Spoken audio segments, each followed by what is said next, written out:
Hello everyone, class 7th Heritage Maths, exercise 1.3, question number B, fill in the blanks. First question is given here, minus 20 into 15 equal minus 20 into 10 plus 5. कहने का means है एक bracket में जो 15 दिया गया है उसको स्प्लिट कर दिया गया है, यानी 15 को 10 प्लस 5, 10 और 5 ऐड करेंगे तो 15 ही आएगा। क्लियर है।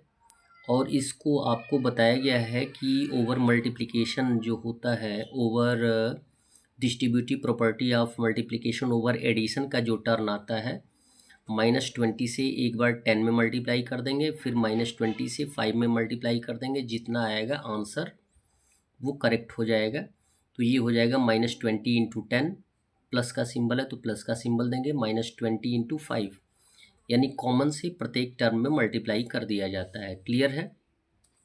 This property is known as, और ये प्रॉपर्टी जो है वो distributive property of multiplication over addition के नाम से जानी जाती है।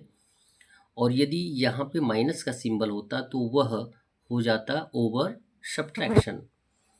सेकंड क्वेश्चन दिया गया है, the product of two integers, दो इंटीजर्स का जो प्रोडक्ट होगा, प्रोडक्ट मीन्स होता है गुणनफल, जब किन्हीं दो इंटीजर्स को हम मल्टीप्लाई करते हैं तो जो रिज़ल्ट आता है वो प्रोडक्ट कहलाता है।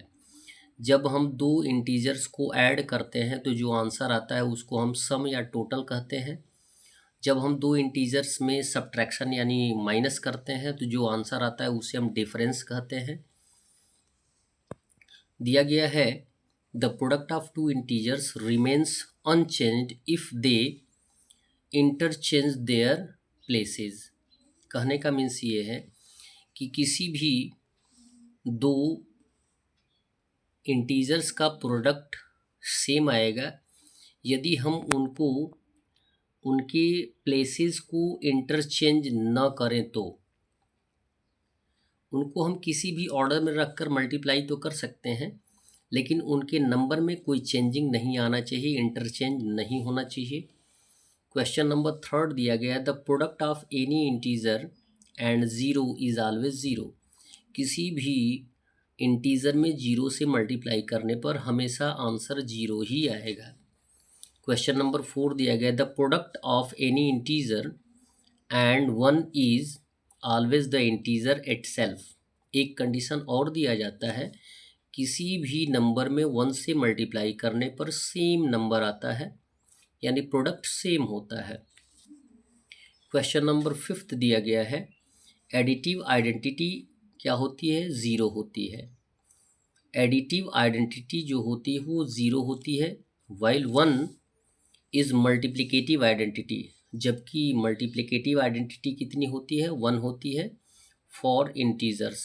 एक बार और सुन लें, एडिटिव आइडेंटिटी ज़ीरो होती है, यानी ए प्लस माइनस ए इक्वल हो जाएगा ज़ीरो, वो होता है एडिटिव आइडेंटिटी, जिसको हम बोलते हैं additive inverse.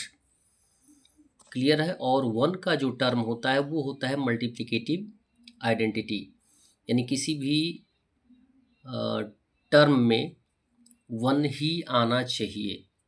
That's all. Video को लाइक करें और चैनल को सब्सक्राइब करें। धन्यवाद।